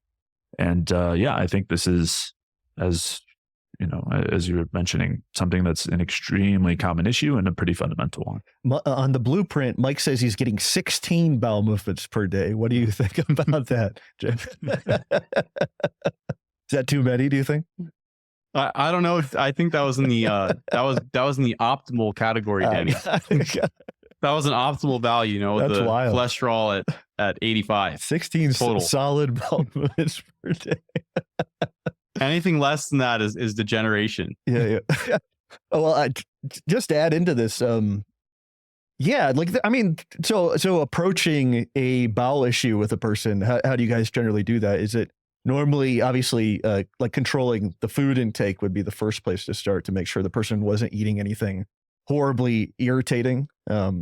Things like vitamin D status affect digestion, things like obviously thyroid status, and using those gentle fibrous foods like the bamboo shoots or carrot or mushrooms. Is there any, or using cascara in an acute way to alleviate constipation just quickly? What do you guys think?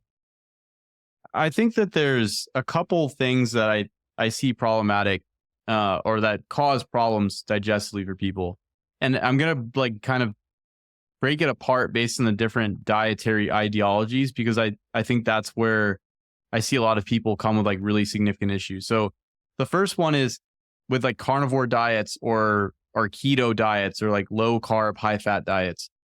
In those types of diets, the problems I tend to see is if you're eating a ton of protein, like a ridiculous amount of protein, which a lot of people tend to do on those diets, and you don't really have much fibrous foods, what you wind up seeing happening is you get a bunch of the amino acids from the proteins getting putrefied inside the colon, and then you get a bunch of toxic compounds that get produced. So some of those things are like ammonia or hydrogen sulfide or P-cresol or anything along those lines. And I think that causes a bunch of issues inside the intestine, particularly the colon. And it also causes overgrowth of different pathogenic bacteria as well. So I've seen quite a few people come off of carnivore diets with very skewed dysbiotic microbiomes and with heavy gram-negative bacteria, which are the bacteria that house endotoxin. In those situations, the bowel pattern you either tend to see is constipation or explosive diarrhea, like tons of loose stools throughout the day. And I think both of those are problematic. So the constipation is, I think, because the metabolites from the protein are driving dysfunction metabolically in the colon, like energetic dysfunction. And then the explosive diarrhea is when large amounts of bile acids hit the colon, it triggers a serotonergic response that's super irritating. And then that drives that diarrhea component. So from the low carb carnivore perspective, that's where I think some of the digestive problems come in. The other thing I want to mention, this is slightly tangential, but there are some studies showing that really high fat intakes actually impair mitochondrial function inside the intestine by driving large amounts of fat oxidation that create ROS and things along those lines. So just too much fat going into the intestine plus protein can cause energetic dysfunction of the intestine and then issues inside the colon and the microbiome. On the flip side, on a heavy plant-based diet or a really heavy grain-based diet for a standard American diet, in my experience, tons of grains tend to cause digestive problems for a lot of people. And that can manifest as constipation over time and bloating and things along those lines. And I think that some of the grains are like very irritating to the intestine and maybe hard for like the intestine to move things through for a lot of people. So in those circumstances, minimizing that, I think, is like getting off the heavy amount of grains is super helpful. A lot of the grains are indigestible. They have like a very difficult to digest food matrix. They contain a lot of problematic compounds. Then the other one that I see is some people don't do that well with starches. And I know that like starches in general. And that's something that for me, that was a huge, huge game changer, was switching more towards sugars. And that was something that I directly learned from Pete. Like thinking, like Dr. P was mentioning that he didn't do that much starches in his diet. And I was like, well, that's a very interesting idea. Because a lot of people come from these low carb diets, like, oh, I don't do well with carbs. And it's like, no, you probably just don't do well with grains or starches or something like that. But the starches for me changed bowel transit time as well. So on a fruit-based diet, I think you tend to like fruit and meat and seafood. And if you tolerate dairy, I think you tend to see people like have better digestive symptoms overall. Whereas heavy grains or too much meat or high amounts of fat start to create those different problems. So for me, the first thing to look at is food sources and making sure that you're eating things that you tolerate, that don't adjust the bowels in like a very negative way, aren't super irritating. And then you're not doing things like slamming tons of fat and tons of meat without having some of the fibrous foods and things like that to go along with it. Or like slamming a bunch of grains. And as far as like the effects, I kind of reiterate what you say, Jay, is essentially if you are having really slow bowel movements and dysbiosis, every time you're putting something in your mouth, if it's driving that process, it's like almost like, I think there was an old idea of like auto intoxication, where the food is actually being converted into metabolites that are problematic. So you want things to be moving through at a good pace. It's just, there's like this sweet spot, because rank diarrhea, like tons of loose stools that's like painful, urgency, burning, is indicating intestinal irritation, which is driving serotonin. And then really slow like bowel movements and heavy constipation is indicating problems with metabolism and probably reabsorption of a bunch of toxic compounds. So it's like finding a dietary component that fits in the middle and allows you to go on a consistent basis. That's, for me, that's priority number one. And I'll cut it there. There are definitely identifiable personalities between those two digestive symptoms. That the person that's very constipated seems immune to like everything, and they seem very in an advanced state of hibernation. But Jay, what do you think? Yeah, I think these, of course, what we're getting at too is there can be multiple causes here, multiple drivers of these different states, and it depends on a number of factors, but just kind of a few things to consider if someone's dealing with issues on this front. One would be getting enough carbohydrates and enough fiber, depending on your state. Again, if you're dealing with major overgrowths, fibers could be a major issue. But if you're on a low carb diet, that'll cause issues with the intestinal cells, causing basically a lack of energy and a lack of motility. But also there's a place for fiber. Of course, the carrot salad is one that's talked about a lot, but it can also be fiber from fruits or cooked vegetables. Again, depending on the individual state, but that's something I would consider. Another is enough fat. So Mike, you always discuss how you were mentioning too much fat can be an issue, but also too low fat can be an issue. We need enough fat to stimulate bile flow, which helps basically to have an antibiotic effect in the small intestine and helps to make sure we digest fats well and also have enough motility. So we do want to be getting some amount of fat. Too low of a fat diet can cause intestinal issues and slow motility. A couple other things I would mention. One is making sure to space out meals well if you're dealing with these issues. So we don't want to be fasting. We don't want to, go 16 hours without eating. And that's not going to be great for motility. And then at the same time, we don't want to be constantly grazing. That also interferes with the migrating motor complex, which is the main muscular activity that moves food through the intestines. So we want to space our meals out, at least 3 hours when we're in this state. Again, there's always a million exceptions, but just kind of a general idea. The last two I would mention, one is considering microbial issues, different types of SIBO or other bacterial overgrowths, which can be avenues to work down if you're dealing with, again, either side of the motility issue spectrum. And then the last would be low thyroid, which ideally we're rectifying by adjusting diet and lifestyle and all those other things. But sometimes it's bad enough that we need to use some direct support there, and that can really make a big difference digestively. So yeah, that would just be a number of things to consider if someone's dealing with, again, either the constipation side or the like loose stools, too fast motility side. Yeah, that fat leading to the bile acid type of diarrhea, like that, I noticed that so quickly, but I thought it was like detoxification, so I just went with it. It was like the problem with having a completely incorrect model of what was happening. But I'd always try to, because a lot of the low carb people are like, oh, you can't eat enough fat, it's like so amazing and magic, and I'd add on lots of coconut oil and it would just send me to the bathroom almost immediately. But I thought it was because of infection. So it just wasted years. So anything else to say about this or move on? No, I think we covered it. Got it. Yep, I'm good. Okay, so tips and tricks. So I'll give my tip and trick. I was talking to somebody probably 3 or 4 times, and they weren't resistant to getting lab work, but they weren't necessarily about it either. But anyways, they got their TSH, their vitamin D, their prolactin, their parathyroid hormone, and total cholesterol.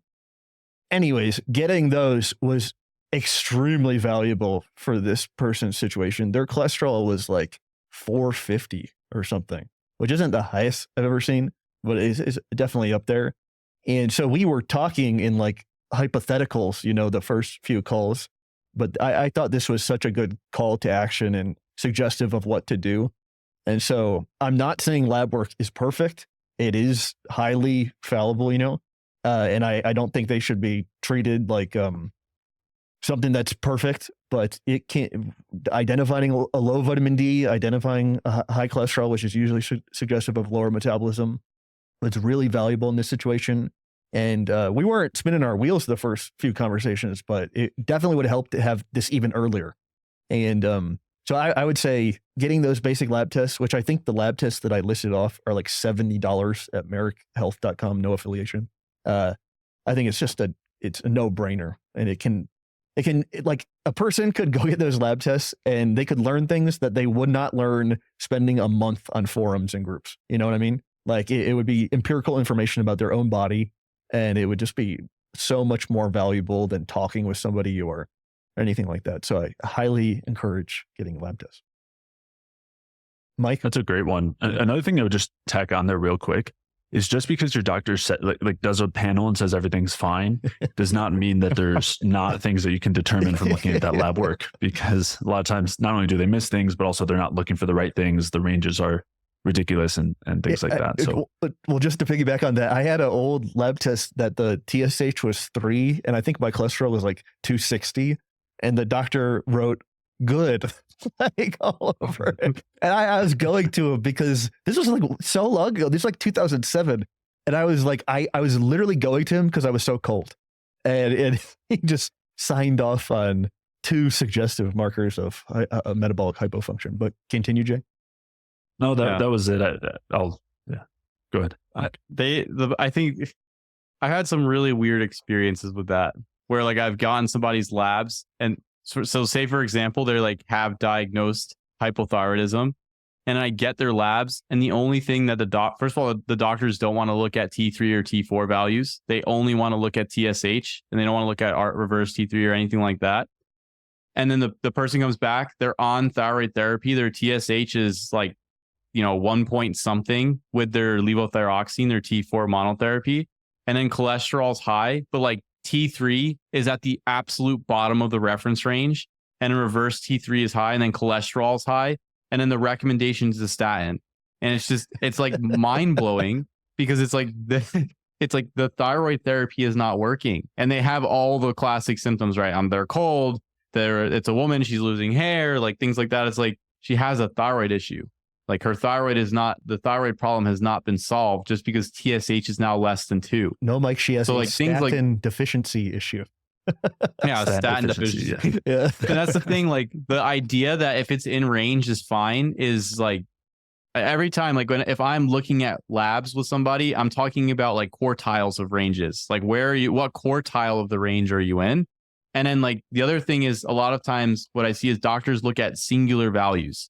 And they're not even like looking at things in conjunction. So it's like if I get a full panel and I can see everything, and I'm seeing like, okay, what's TSH and prolactin together with thyroid function and cholesterol? and looking at all of that together. Oh, I have cortisol and I have DHEAS and I have testosterone values. Like, and then I also have a prolactin value. Like, what is going on there? Like, looking at all of these pieces together and understanding like there's different pieces of the range that are important to understand, instead of just like, oh yeah, you're good. You're just like looking through all, it's good.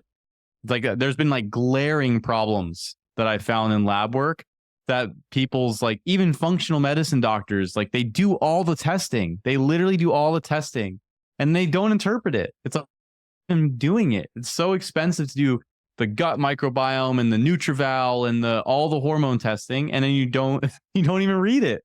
Yeah. Nothing gets done. It's like you just do the recommendations that the NutriVal says or whatever the GI effect says. Like you just follow those recommendations. It's mind-blowing. It's mind-blowing for me. Yeah, I've seen that a number of times too. That was why I mentioned it. I mean, it's ridiculous. It's ridiculous. Yeah. Go ahead, Jay. Do your Jay. I'll go last. My tip and trick. All right. So my tip and trick. This is something that I end up talking about often with clients, and is outside of the general scope of diet and supplements and things like that, but often has a major effect on psychological health and often sleep too. When people are struggling with falling asleep, or if they're struggling with anxiety or anything along those lines.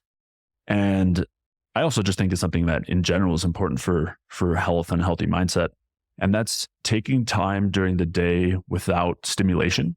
So having, I would say, at least 20, but ideally at least 30 minutes of time where you don't have any inputs of media, no social media, no music or podcasts. I mean, music might be okay if you're not really focusing on it, but just having some time to let your mind wander, process things, get a little bit bored.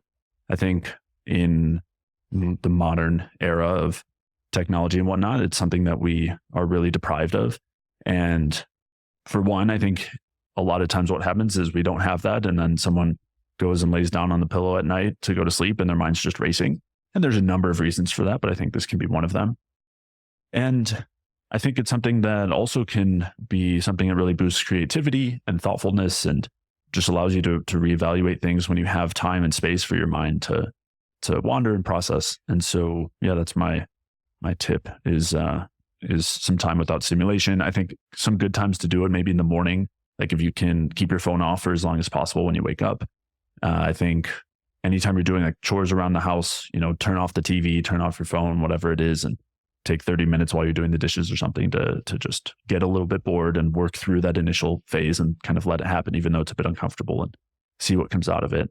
Taking a walk, whether it's, with your dog or just on your own or with a partner or something. I do think it's helpful to have this time alone as well, but however you can make it work in your life.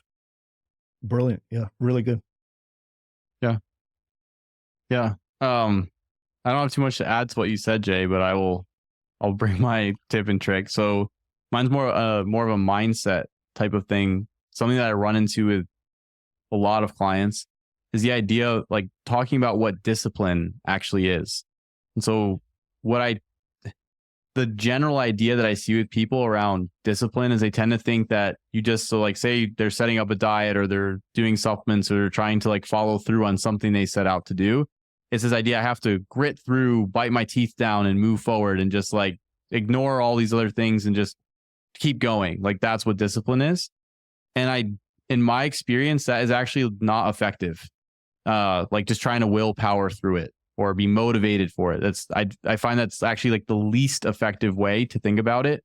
So there's two ways that I kind of frame this with people and that I think is much more helpful overall is, so the first one is rather than trying to just like grit through all these circumstances that are pulling you in different directions, I think a better idea is to try to shape your environment and adjust the context with which you exist so that it's easier for you to do things in an appropriate fashion. So you're basically like constructing your environment. And a very simple example, like something for myself, right? Very easy one is with social media, right? If the social media feeds like Twitter or Instagram or anything like that, they're super easy to get addicted to. Like you open and you start scrolling and there goes 40 minutes. So just an easy way to get around that is instead of like, I'm just not going to do it next time. I'm just not going to do it next time. Just delete the apps off your phone and then and then log out of it off your computer.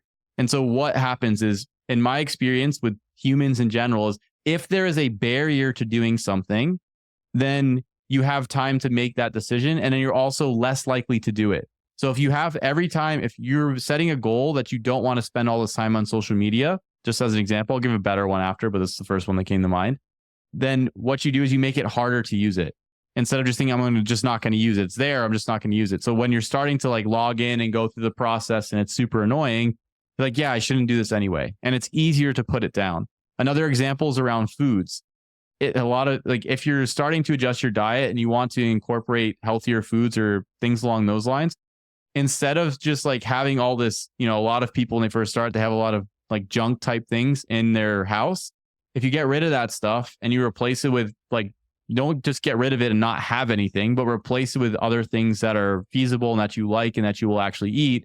When you go to eat something, instead of like you won't reach for something problematic because you will only have those things there. And it's like, could you go get something that's problematic? Sure. But the energy that it takes to go and do that thing is much more difficult than just having the good food. And that could be even like having some good food prepared in your refrigerator so that you're not ordering food, because it's easier to go get it out of the fridge than it is to order it. So adjusting lifestyle like that, I think, is better than gritting your teeth and pushing through. And then the second piece with a discipline element is, the other thing is, I think people tend to think, and I think I definitely was like this at one point as well, is that you just need to like always stay the course. And if you veer off course, like you create all this judgment and shame for yourself. And I think that a true element of like following through or discipline is when you get off course, don't worry about it, just get back on. So you hop off, come back on, you hop off, come back on. And that's like you're just refocusing yourself to this place, and don't worry about everything that passed, if you went on vacation or this or that happened, because then you create this large barrier to just getting back to where you were before. So those two things, adjusting your environment so that you can be successful, instead of trying to like push through all these things, pulling you in different directions. And then also, instead of like worrying about the past, just coming back to center, to where you were, to what was working for you, even if this or that happened, I think is probably, in my experience, I've seen the best results of people reframing that for themselves. Yeah, that's some good stuff. I think in regards to what you had said towards the end, like things should always be reciprocal. Like if a person's putting lots of effort into supplements or diet or whatever, and they're not noticing anything, obviously you'd expect them to go off course or to try something different. But the ideal thing is they hit on something that improves their quality of life, and then they start like to chase the dragon, and they're like, oh, well, that made me feel good. How much better can I feel? And I'm sure we've all seen that many, many times. But yeah, and that other thing you said about like even if you woke up famished or something, like having the milk with the sugar or the juice in the fridge, like ready to go when you wake up, is really good. And then everybody hates making the carrot salad, so make it at nighttime or something the night before so you can have it during the day. Like setting yourself up for success, and I still do that to this day, like I'm conscious of my points of laziness, and then I try to combat that in different ways, and so it's just trying to get real familiar with your behavior. But great stuff. Yeah, awesome.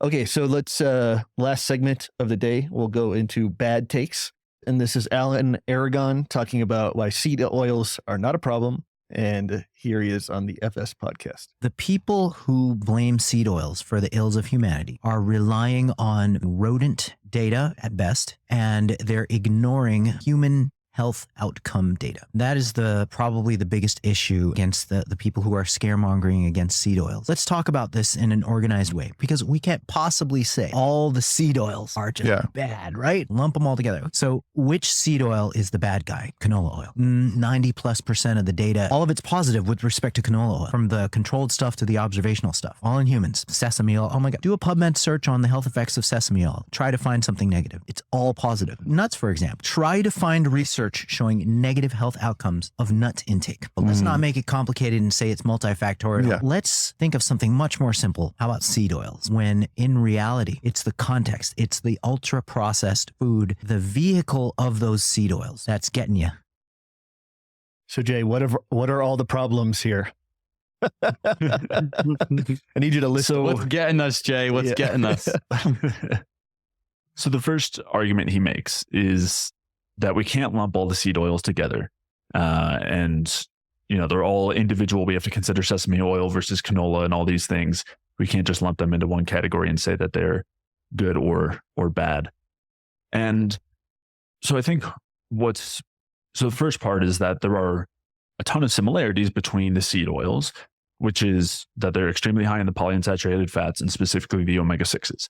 And so that's what people are saying is a problem, is most people who are talking about seed oils being bad are saying omega-6s are bad and seed oils are a major source of those. So I don't think that there's any validity to the idea that this is inherently false because it's lumping different foods together, because these foods have incredible similarities between them. It's the equivalent of saying that you can only talk about any specific individual food, and we need health outcome data in humans, randomized controlled trials on every possible different food because they're all different from each other. And we can't make any generalizations across foods because they all have unique, factors. Sesame oil is different from canola oil. So I think that is not I think that's incredibly fallacious and just a way of like trying to discount the idea that any foods could be healthy or unhealthy, which is generally his paradigm. And so, yeah, that would be a starting point, is that there's incredible similarity here in terms of the polyunsaturated fats between the seed oils, specifically the omega-6s. And so I think you can generalize across them if you are able to make the argument that omega-6s in large amounts, like you would get in seed oils, are harm. So that would be part one. And I'll let you guys go on the next ones. Go for it, Mike. I think the other thing is like another like sophist-esque argument is the idea that it's like just the processed foods that are the problem and not the seed oils, as if the seed oils are not a heavily processed food. Like it's like it's like saying nothing. It's like a non-argument. Like what is a processed food? Like if seed oil is not in that group, what are we talking about? So I think that's another piece overall. And I think that, I think just relying on these like observational data or this epidemiologic data or these like large scale data overall, I wouldn't only rely on that piece. I would want to see, okay, we see these problems inside animal studies and we see this mechanistic issues, right? With the seed oil, particularly omega-6s, can convert into prostaglandins and leukotrienes or the eicosanoids. They also are more susceptible to lipid peroxidation, and then they can affect what's going on inside the mitochondria. So I would want to figure out why are we not seeing this effect inside this data, but we're seeing these mechanisms and these animal studies showing these problems, and the actual theoretical basis and ideas on what's going on like are more indicative of there being a problem. The other thing that struck me or strikes me, and this was even like prior to the peat stuff, is there is an article looking at change in consumption of the seed oils from like, I think it's the 1900s to like the early 2000s. And you see like the one food group that has massively skyrocketed in intake over time is specifically like soybean oil, canola oil, margarine, things along these lines. 1909 to 1999, 1,000% increase in soybean oil. Yeah. And that is like that trends with most of the disease processes and picks up also around the same time that you see these things going on. So I think that you're seeing, like, you see a trend. That doesn't mean that is directly the cause. That's fair. But then you also see that you have the theoretical basis, and then you see these problems in animal studies. So then I also wouldn't just rely on the data that he is talking about. I would try to figure out, why are we seeing this discrepancy when we have known mechanisms for these problems, and we're also seeing them play out in rodent studies. So I think that like the other arguments he's making outside of that they're irrelevant. Like we have to break them apart and do all this research. No, we don't. We know omega-6 have a problem. Like, why are we not seeing the difference? And then the other thing is processed foods. It's the processed foods. It's like the seed oils are processed foods. It's like that for me. That's what I'm starting to see, and I would want to parse apart the differences, see and try to see like what's going on with the human studies he's talking about, comparing to these different studies. The other thing is, and on that note specifically, is when you're looking at some of these studies and saying, oh, look, cholesterol levels have lowered, and so cholesterol's lowered, and therefore there must be a decreased heart disease risk with the seed oils. Is like, that doesn't mean anything. That doesn't mean that there's necessarily there's a decreased risk, but it doesn't mean that there's decreased heart disease, and there's not other problems that can develop with the high amount of seed oil consumption, even though cholesterol levels are lower in some of these trials. So I would be curious to see where they're pulling the ideas from. Go ahead, Danny. That's exactly what I was going to say. It's like he's interpreting that, like, the heart disease research as, oh, higher HDL or lower LDL is better in just like a standard mechanistic frame. And this is exactly what vegans do. Like, they just parse the research for this kind of stuff, and they feel like the evidence is on their side without it. And some of the prominent ones I've seen completely discount mechanistic types of ideas about how the body works. And so, like, I seriously think Alan could probably care less if PUFA was shown to interfere with pyruvate dehydrogenase or something. I don't think that would mean very, very much to him. And so, so that's another thing. Anything else to say? Go ahead, Jay. Yeah. So a couple of things that I just want to tack on to. So, I mean, Mike, I think you made it clear as far as him pegging in on the context, the vehicle, the ultra processed foods, where it's like no individual ingredient is a problem in ultra processed foods. You know, what makes it problematic is just that they're all together and you're going to eat it in large amounts, and then you're going to eat too many calories, and that's going to cause every disease. I mean, that's the perspective here. And as you're getting at, it's like, what are we calling process? What is the process of getting massive amounts of oil from, like, little seeds and things? Soybeans. Yeah. But the other point he brings up that you guys were touching on is that he's saying there's no good argument against these. It's only rodent data and mechanistic data, and in humans, it all looks okay. But as you're pointing out, a couple of things. So one is, the human data is normally not looking at, like, the primary outcome of, heart disease or lifespan or whatever it is, but rather it's looking at the effects on cholesterol levels, for example, as a proxy for heart disease. But as you're suggesting, a decrease in total cholesterol, a decrease in LDL, and an increase in HDL is looked at as a good thing through the mainstream lens. And so they would say these things have a positive effect, and we would consider that to be a harmful effect, a negative effect. And it's not hard when you look at the mechanism, to come to that conclusion when you look at the mechanism of increased, HDL or decreased LDL and the oxidative stress going on in the liver and all of that. I mean, it just requires that you look a little bit below the surface level of the mainstream idea.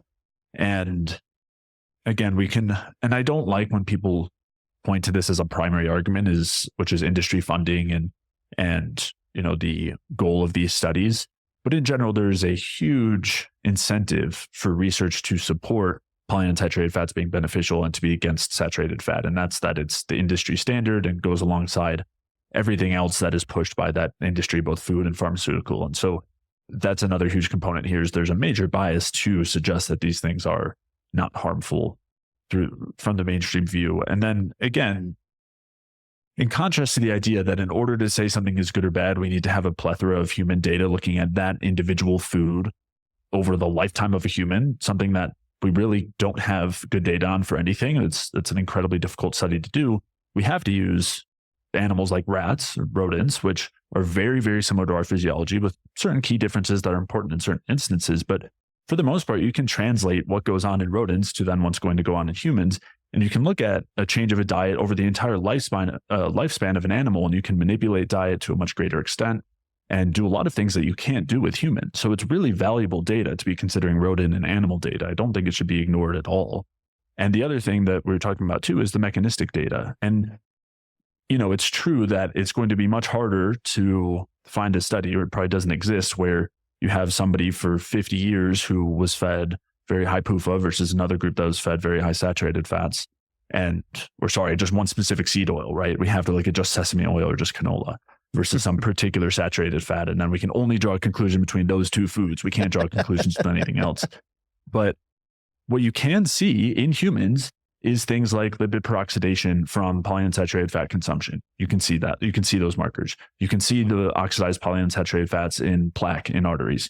You can see the oxidized polyunsaturated fats in every single degenerative condition. You can see it in the liver. You can see it in the brain. You can see it in the skin. Like, this is ubiquitous. This is, again, something that is not just related to one particular rat study. We're talking about all of the data that points in this direction. And so I think he has to discount all of those sorts of things from his paradigm, but obviously that's where we have some major disagreements with him. And again, when we're talking about the animal data and you look at things like the membrane pacemaker theory of aging and all of the data that goes into that, I think it's overwhelming to the point where it's dangerous to ignore, I guess is what I would say. It's these types of arguments and like these types of guys kind of annoy me, or heavily annoy me, because you get into this situation where you don't have enough data to do anything. We need all these like randomized controlled trials, whatever the deal is, on all this type of stuff. And we can't make any arguments about this stuff and only human data. And basically you can't rely on anything else. So you never have any answers. You don't ever really get any answers. And you just follow the mainstream ideas. Just the mainstream guidelines are right. They rely on all this type of data, and it's like non-answers. Like he's not saying anything useful. And then he's like, it's not a fair presentation of an argument. It's not looking at all pieces. It's like, yeah, we have this human data here, and like we're good to go. We don't have to consider all these other things that are paradoxical. These association studies, these observation studies show us what it is. It's like, as you're kind of pointing out, Jay, it's not that high amounts of oxidized linoleic acid inside cholesterol are implicated in heart disease. No, that's not important to consider, because the human data shows lowered cholesterol, and that's associated with less heart disease. It's like relying on a series of associations instead of saying like, well, we have some mechanisms here that like seem pretty feasible, or looking at it and saying like, we know that polyunsaturated fatty acids induce PPAR signaling and lower cholesterol through that mechanism. It's not lowering cholesterol in some beneficial effect, like driving it into the cell with thyroid hormone or anything like that. It's just like, it's lowering cholesterol by inducing fatty acid oxidation and driving fats into storage and things like that. So it's like when you start seeing these types of things, it like the whole frame is off. It's like, is cholesterol actually supposed to be that low, or is cholesterol only that low because the diet now is so heavy with polyunsaturated fatty acids being artificially suppressed? So like this whole argument, this whole frame, you get nowhere with. You don't get answers. You don't get to move in any direction. You don't solve any problems. It's just like, this is what this guidelines say, just kind of follow those. And then that leads into the perspective, or leads into these like thought process. There's a couple guys like this online, or like all over the place, where it's just, you get into this, you have to just like fall in line with the idea that you're just gluttonous and you're just eating too much, and that's why you're having these problems. It's not because there's problems with the food supply. It's not because there's like pollution. It's not because the PUFA is like laden all over the place. No, you're just gluttonous. It's nothing to do with these things. They're completely safe. You should continue to use them. And I think if anything, that's problematic. It's like more dangerous. Just fall in line with the guidelines. Discovery consists of seeing what everybody else has seen and thinking what nobody has thought. And so that's an Albert St. Georgi quote. Wrapping that up, any other thoughts before we end episode 2 of A Bioenergetic View? No, nothing on mind.